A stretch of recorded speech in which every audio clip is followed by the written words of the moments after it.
পটুয়াখালীতে মাদকবিরোধী অভিযানে বড় সাফল্য পেয়েছে সদর থানা পুলিশ। একটি সাঁড়াশি অভিযানে শহীদুল ইসলাম মৃধা নামে এক পেশাদার মাদক ব্যবসায়ীকে আটক করা হয়েছে। পটুয়াখালী সদর থানার অফিসার ইনচার্জ মোহাম্মদ ইমতিয়াজ আহমেদ এক প্রেস বিজ্ঞপ্তিতে জানান, গোপন সংবাদের ভিত্তিতে অভিযান চালিয়ে মোহাম্মদ শহীদুল ইসলাম মৃধাকে 50 আটক করা হয়।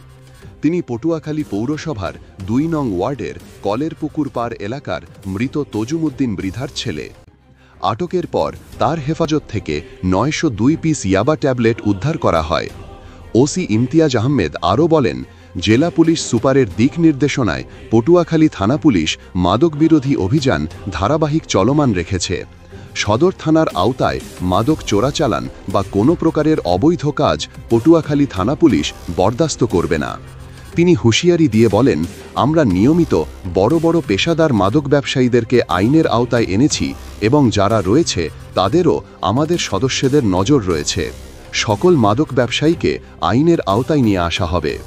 এ ঘটনায় আটক শহীদুলের বিরুদ্ধে নিয়মিত মামলা রুজু করা হয়েছে এবং তাকে বিজ্ঞ আদালতে প্রেরণ করা হয়েছে। ডেস্ক রিপোর্ট, স্বাধীন বাংলা টিভি।